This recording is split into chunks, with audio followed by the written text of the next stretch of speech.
Hello everyone, ഇന്ന് ഞാൻ നിങ്ങൾക്ക് പറഞ്ഞു തരാൻ പോകുന്നത് സ്ക്രിബിൾ ആർട്ട് എന്ന് പറയുന്ന ഒരു ടോപ്പിക്കിനെ കുറിച്ചിട്ടാണ്. നമ്മൾ ഈ പിക്ചറെ കാണുന്നില്ലേ, ഇതിനാണ് സ്ക്രിബിൾ ആർട്ട് എന്ന് പറയുന്നത്. കൂടുതൽ ആളുകളും സ്ക്രിബിൾ ആർട്ട് കമ്പ്യൂട്ടറിലാണ് ചെയ്യാറുള്ളത്. ഗ്രാഫിക് ടാബ്ലറ്റ് പോലുള്ള ഡിവൈസ് ഉള്ളവർക്ക് ഈസി ആയിട്ട് തന്നെ ഇത് കമ്പ്യൂട്ടറിൽ ചെയ്തെടുക്കാൻ പറ്റും. സ്ക്രിബിൾ ആർട്ട് മൊബൈലിൽ പെർഫെക്റ്റ് ആയിട്ട് എളുപ്പത്തിൽ എങ്ങനെ ചെയ്യാമെന്നുള്ളതാണ് ഇന്ന് ഞാൻ കാണിച്ചു തരാൻ പോകുന്നത്. നിങ്ങളൊരു അല്പസമയം ചിലവഴിച്ചാൽ സ്ക്രിബിൾ ആർട്ട് വളരെ പെർഫെക്റ്റ് ആയിട്ട് നിങ്ങൾക്ക് മൊബൈലിൽ തന്നെ ചെയ്തെടുക്കാൻ പറ്റും. അപ്പോൾ അതിന് നമ്മളെ സപ്പോർട്ട് ചെയ്യുന്ന ഒരു ആപ്ലിക്കേഷനാണ് IBIS പെയിൻറ്റ് എന്ന് പറയുന്ന ആപ്ലിക്കേഷൻ. ഈ ആപ്ലിക്കേഷൻ നിങ്ങളുടെ ഫോണിൽ പ്ലേ സ്റ്റോർ ഉപയോഗിച്ച് ഡൗൺലോഡ് ചെയ്ത ശേഷം ഇൻസ്റ്റാൾ ചെയ്യുക. ഞാനിതിൻ്റെ ലിങ്ക് ഡിസ്ക്രിപ്ഷൻ ബോക്സിൽ കൊടുത്തിട്ടുണ്ട്, നിങ്ങൾക്ക് അത് യൂസ് ചെയ്ത് ഡൗൺലോഡ് ചെയ്യാവുന്നതാണ്. ഈ ആപ്ലിക്കേഷൻ ഓപ്പൺ ചെയ്യുമ്പോഴത്തേക്കും നമ്മുടെ അടുത്ത് കൺഫർമേഷൻ മെസ്സേജ് ചോദിക്കുന്നതാണ്. അപ്പോൾ നിങ്ങൾ എഗ്രി ചെയ്ത് കൊടുക്കുക. നമ്മൾ ഈ കൺഫർമേഷൻ എഗ്രി ചെയ്ത് കൊടുത്തു കഴിയുമ്പോഴത്തേക്കും അവർ ഈ ആപ്ലിക്കേഷൻ്റെ ഒരു ഡെമോ നമ്മളെ കാണിച്ചു തരുന്നതാണ്. ഇതിൽ എന്തൊക്കെ ചെയ്യാം, എങ്ങനെയാണ് ഇതിൻ്റെ വർക്കിംഗ് എന്നൊക്കെ കാണിച്ചു തരുന്നതാണ്. നമുക്കെന്നാൽ ഒരു പിക്ചറിൽ ചെയ്ത് നോക്കാം. അതിന് നിങ്ങൾ ഈ കാണുന്ന സ്ക്രീനിൽ മൈ ഗാലറി എന്ന് പറയുന്ന ഓപ്ഷൻ ക്ലിക്ക് ചെയ്യുക. ഇപ്പം നിങ്ങളിവിടെ കാണുന്ന ഗാലറി സ്ക്രീനാണ്. ലെഫ്റ്റ് സൈഡിൽ ഏറ്റവും താഴെ കാണുന്നുണ്ട് ഒരു പ്ലസ് ബട്ടൺ, അതിൽ ക്ലിക്ക് ചെയ്യുക. ഈ വന്നേക്കുന്നത് നമ്മൾ ചെയ്യുന്ന പേജിൻ്റെ ഡയമെൻഷൻ കൊടുക്കാനുള്ള ഒരു സ്ക്രീനാണ് വന്നേക്കുന്നത്. ഇവിടുന്ന് ആവശ്യാനുസരണം നമുക്ക് ഡയമെൻഷൻ കൊടുക്കാവുന്നതാണ്. ഇനി മുകളിൽ ആ ക്യാമറയുടെ സിമ്പൽ കാണിച്ചേക്കുന്ന ഇമ്പോർട്ട് പിക്ചർ എന്ന് പറയുന്ന ഓപ്ഷനെ ക്ലിക്ക് ചെയ്യുക. ഈ കാണുന്ന പോലെ ഒരു ഡയലോഗ് ബോക്സ് വരും. നമ്മുടെ പിക്ചർ ഗാലറിയിൽ നിന്ന് ആക്സസ് ചെയ്യാനുള്ള ഒരു പെർമിഷനാണ് ചോദിക്കുന്നത്. അത് അലോ കൊടുക്കുക. എങ്കിൽ മാത്രമേ നമ്മുടെ ഗാലറിയിലുള്ള പിക്ചർ ഇങ്ങോട്ട് ഇമ്പോർട്ട് ചെയ്യാൻ പറ്റുള്ളൂ. നിങ്ങൾ സ്ക്രിബിൾ ചെയ്യാൻ ആഗ്രഹിക്കുന്ന പിക്ചർ നിങ്ങളുടെ ഗാലറിയിൽ നിന്ന് ഇമ്പോർട്ട് ചെയ്യുക. ഞാനിപ്പോൾ ഈ കാണുന്ന ലാലേട്ടൻ്റെ പിക്ചറാണ് ചെയ്യാൻ പോകുന്നത്. ഇപ്പോൾ സ്ക്രീനിൽ വന്നേക്കുന്ന എക്സ്ട്രാക്റ്റ് ലൈൻ ഡ്രോയിങ് എന്ന് പറയുന്ന ഓപ്ഷൻ ഓക്കെ കൊടുക്കുക. പിക്ചർ അന്നേരം ഒരു ഗ്രേ സ്കെയിൽ മോഡിലേക്ക് മാറുന്നതാണ്. ഈ ഗ്രേ സ്കെയിൽ മോഡിൽ ഇട്ടെങ്കിൽ മാത്രമേ നമുക്ക് എളുപ്പം സ്ക്രിബിൾ ആർട്ട് ചെയ്യാൻ പറ്റുള്ളൂ. കളറിലും ചെയ്യാം. ഇപ്പോൾ നമുക്ക് ഗ്രേ സ്കെയിൽ ആദ്യം ചെയ്ത് നോക്കാം. നമ്മൾ ഈ ആപ്ലിക്കേഷൻ ആദ്യമായിട്ട് ഉപയോഗിക്കുമ്പോൾ ഓരോ ഓപ്ഷൻ എടുക്കുമ്പോഴും അതിൻ്റെ യൂസേഴ്സൊക്കെ അവരൊരു ബ്ലൂ ബോക്സിൽ എഴുതി കാണിക്കുന്നുണ്ട്. നിങ്ങളത് വായിച്ച് നോക്കി മനസ്സിലാക്കി ചെയ്യുക. ഈ കാണുന്ന സ്ക്രീനിൽ നമ്മൾ ആ പിക്ചറിൻ്റെ ബ്ലാക്ക്, വൈറ്റ്, മിഡിൽ എന്ന് പറയുന്ന ഓപ്ഷൻ അഡ്ജസ്റ്റ് ചെയ്യുക. അതിനുശേഷം ആ ഗ്രീൻ ടിക്കയിൽ ക്ലിക്ക് ചെയ്യുക. ഈ സ്ക്രീനിൽ താഴെയായിട്ട് മാർക്ക് ചെയ്ത് കാണിച്ചേക്കുന്നതാണ് ഇതിൻ്റെ ലെയർ എന്ന് പറയുന്നത്. ലെയർ എന്താണെന്ന് വെച്ച് കഴിഞ്ഞാൽ നമ്മൾ ഈ പിക്ചറിനെ ട്രേസ് ചെയ്തെടുക്കുമ്പോൾ ഓരോ ലെയർ ബൈ ലെയർ ആയിട്ടാണ് ട്രേസ് ചെയ്തെടുക്കുന്നത്. ആ ഡയറക്റ്റ് ആ പിക്ചറിലല്ല ചെയ്യുന്നത്, ഓരോ ലെയറിലാണ് ചെയ്യുന്നത്. നമുക്ക് പുതിയ ലെയർ ആഡ് ചെയ്യാനും അതിനെ അറേഞ്ച് ചെയ്യാനും അതുപോലെ തന്നെ ഡിലീറ്റ് ചെയ്യാനുള്ള ഓപ്ഷൻ ഇവിടെ കൊടുത്തിട്ടുണ്ട്. ഈ സ്ക്രീനിൽ നമ്മൾ മാർക്ക് ചെയ്ത് കാണിച്ചേക്കുന്ന ആ പ്ലസ് സിമ്പലിലൂടെയാണ് പുതിയ ലെയറുകൾ നമ്മൾ ആഡ് ചെയ്യുന്നത്. ആ ലെയർ ബോക്സിന് സൈഡിൽ ഒരു 3 ലൈൻ കാണും. അതേ ക്ലിക്ക് ചെയ്ത് ഡ്രാഗ് ചെയ്ത് കഴിഞ്ഞാൽ നമുക്ക് ലെയറിനെ അറേഞ്ച് ചെയ്യാൻ പറ്റും.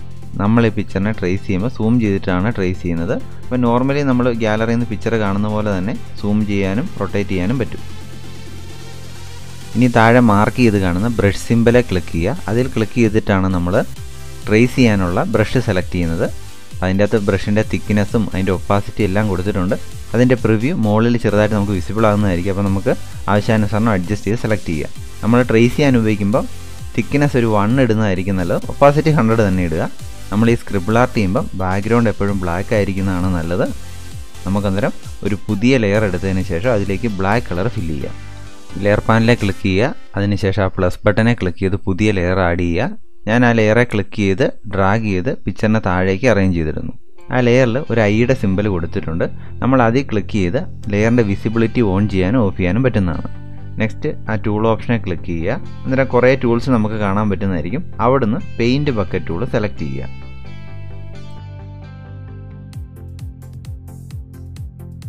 ഇനി സ്ക്രീനിൽ കാണിച്ചേക്കുന്ന പോലെ ഈ മാർക്ക് ചെയ്ത് കാണിച്ചിരിക്കുന്ന കളർ ബോക്സിൽ ക്ലിക്ക് ചെയ്യുക. അതിനുശേഷം നമ്മൾ ബ്ലാക്ക് കളർ സെലക്ട് ചെയ്യുക. നമ്മുടെ പേജിൽ ക്ലിക്ക് ചെയ്യുക. അപ്പോൾ ആ ലെയർ നമുക്ക് ബ്ലാക്ക് ആയിട്ട് വരുന്നതായിട്ട് കാണാൻ പറ്റും. നെക്സ്റ്റ് ബ്രഷ് ടൂൾ സെലക്ട് ചെയ്യുക. അതിനുശേഷം നേരത്തെ ചെയ്ത പോലെ ആ കളർ ബോക്സ് ക്ലിക്ക് ചെയ്ത് വൈറ്റ് കളർ സെലക്ട് ചെയ്യുക. കളറും ബ്രഷിൻ്റെ സൈസും കറക്റ്റ് ആണോ എന്ന് അറിയാൻ വേണ്ടി നമ്മൾ പേജിലൊന്ന് വരച്ച് നോക്കുക. കറക്റ്റ് അല്ലെങ്കിൽ അതിനനുസരിച്ച് കറക്റ്റ് ചെയ്തെടുക്കുക. നമ്മൾ വരയ്ക്കുമ്പോൾ ബ്രഷിൻ്റെ തിക്നെസ് 1ൽ കുറവായിരിക്കും നല്ലത്. കാരണം ചെറുതായിട്ട് സ്ക്രിബിൾ വരുന്നതാണ് ഏറ്റവും നല്ലത് പിക്ചർ കാണാൻ. നമ്മൾ വരയ്ക്കുമ്പോൾ എന്തെങ്കിലും തെറ്റ് പറ്റിക്കഴിഞ്ഞാൽ അത് ബാക്കിലേക്ക് വരണമെങ്കിൽ മുകളിൽ മാർക്ക് ചെയ്ത് കാണിച്ചേക്കുന്ന അൺഡു ബട്ടനെ ക്ലിക്ക് ചെയ്താൽ മതി. കുറച്ച് പോർഷൻ മാത്രം നമുക്ക് കറക്റ്റ് ചെയ്തെടുത്താൽ മതിയെങ്കിൽ താഴെ കാണുന്ന ആ ബ്രഷിൽ സ്വിച്ച് ചെയ്ത് കഴിഞ്ഞാൽ അത് ഇറേസറായിട്ട് മാറുന്നതായിരിക്കും. അതിനുശേഷം നമുക്ക് ആ ഭാഗം ഇറേസ് ചെയ്ത് കളയാൻ പറ്റുന്നതാണ്.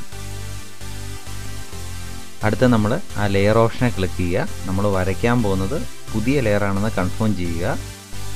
ഇനി നമുക്ക് സ്ക്രിബിൾ ചെയ്ത് തുടങ്ങാം. ഈ സ്ക്രീനിൽ കാണുന്ന പോലെ പിക്ചർ സൂം ചെയ്തിടുക. അതിൽ ഗ്രേ കളറായിട്ട് വരുന്ന ബാക്ക്ഗ്രൗണ്ട് ഒഴികെ എല്ലാ പോർഷനും ഈ സ്ക്രീനിൽ കാണുന്ന പോലെ തന്നെ സ്ക്രിബിൾ ചെയ്യുക.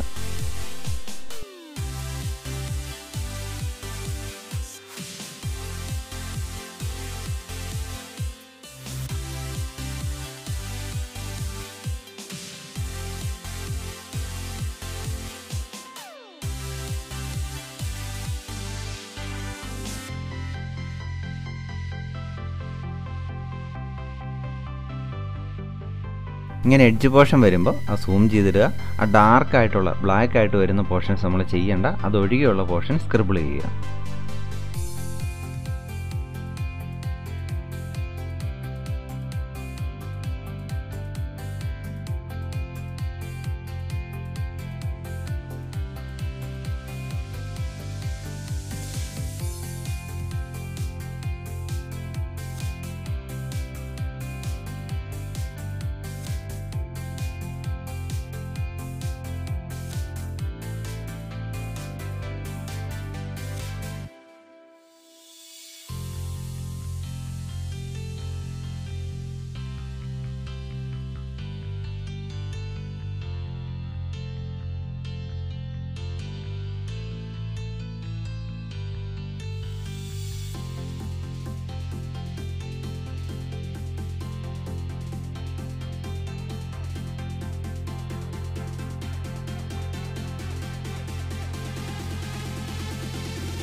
എയർ പാനൽ ഓപ്പൺ ചെയ്ത് നിങ്ങൾ അതിൻ്റെ വിസിബിലിറ്റി ഓൺ ചെയ്ത് ഓഫ് ചെയ്ത് നിങ്ങൾ സ്ക്രിബിൾ ചെയ്യുന്ന കറക്റ്റ് ആണെന്ന് കൺഫേം ചെയ്യുക.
ഇനി ചെയ്യേണ്ടത് അടുത്ത ലെയർ പാനൽ എടുത്ത ശേഷം പുതിയ ലെയർ ആഡ് ചെയ്യുക.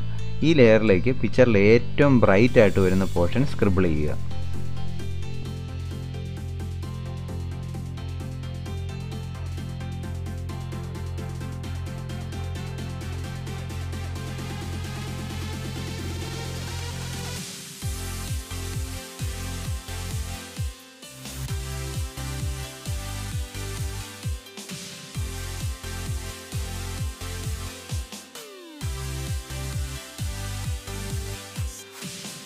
ഇനി ഈ സ്ക്രീനിൽ കാണുന്ന പോലെ ലെയർ ഓപ്ഷൻ ഓപ്പൺ ചെയ്തതിന് ശേഷം നമ്മൾ ആദ്യം ട്രേസ് ചെയ്ത ആ ലെയർ സെലക്ട് ചെയ്ത് താഴെ കാണുന്ന ഒപ്പാസിറ്റി എന്ന് പറയുന്ന ഓപ്ഷനെ ക്ലിക്ക് ചെയ്ത് അതിൻ്റെ ഒപ്പാസിറ്റി കുറച്ചിടുക.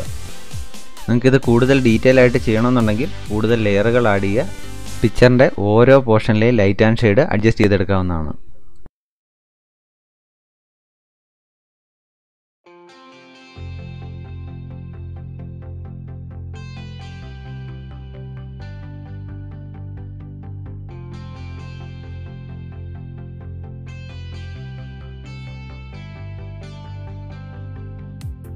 ഇനി നെക്സ്റ്റ് നമ്മൾ ഹെയർ ട്രേസ് ചെയ്യാനാണ് പോകുന്നത്.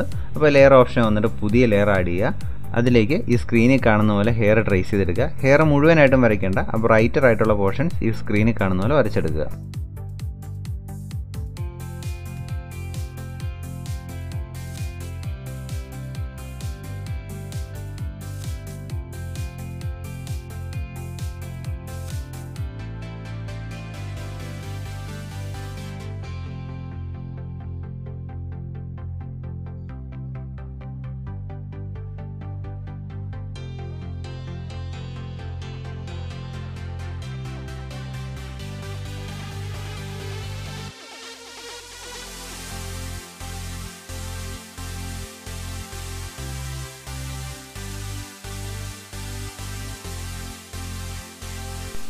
ഇനി സ്ക്രിബിൾ എവിടെയെങ്കിലും മിസ്സായി പോയിട്ടുണ്ടോ എന്നറിയാൻ വേണ്ടി ബാക്കി ലെയറുകൾ ഹൈഡ് ചെയ്തിടുക. സ്ക്രിബിൾ ലെയറുകൾ മാത്രം ഓൺ ചെയ്തിട്ട് നമുക്ക് അതിൻ്റെ പുറത്തുകൂടെ കറക്റ്റ് ലെയർ കൺഫേം ചെയ്തിട്ട് സ്ക്രിബിൾ ചെയ്തെടുക്കുക.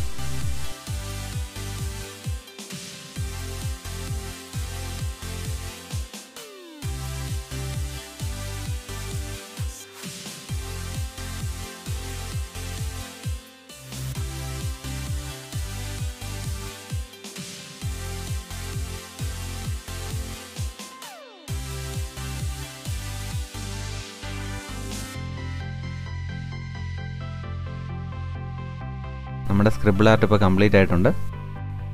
ഈ കാണുന്നതാണ് ഇതിൻ്റെ ഫൈനൽ ഔട്ട്പുട്ട്. അപ്പോൾ അതിൻ്റെ പിക്ചറിൻ്റെ എഡ്ജിൽ നോക്കിക്കഴിഞ്ഞാൽ കാണാൻ പറ്റും കുറേ ലൈൻസ് കൊടുത്തേക്കുന്നു. അതിൻ്റെ എഡ്ജിൽ ഓരോ ഡോട്ട് കൊടുത്തേക്കുന്നു. അതെങ്ങനെയാണ് ചെയ്യുന്നതെന്ന് കാണിച്ചു തരാം. ആ ലൈൻസും ഡോട്ടും ക്രിയേറ്റ് ചെയ്യുന്ന മാത്രം പുതിയ ലെയറെ ഞാൻ കാണിച്ചു തരാം. അപ്പോൾ നിങ്ങൾ വരയ്ക്കുമ്പോഴത്തേക്കും പിക്ചറിന് മുകളിൽ ഒരു പുതിയ ലെയർ എടുക്കുക. അതിനുശേഷം അതിലേക്ക് വരയ്ക്കുക.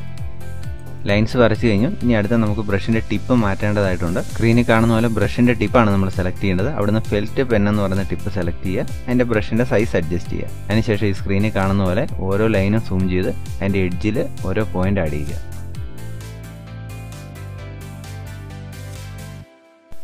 ഇതെല്ലാം ചെയ്ത് കഴിയുമ്പോൾ നമുക്ക് ഇങ്ങനെ ഒരു ഫൈനൽ ഔട്ട്പുട്ട് കിട്ടുന്നതായിരിക്കും. എല്ലാവരും നിങ്ങളുടെ പിക്ചറിനെ സ്ക്രിബിൾ ആർട്ട് ചെയ്ത് നോക്കുക. ഈ വീഡിയോ നിങ്ങൾക്ക് ഉപകാരപ്രദമായെങ്കിൽ നിങ്ങളുടെ ഫ്രണ്ട്സിന് ഷെയർ ചെയ്യുക, സബ്സ്ക്രൈബ് ചെയ്യുക. Okay, thank you.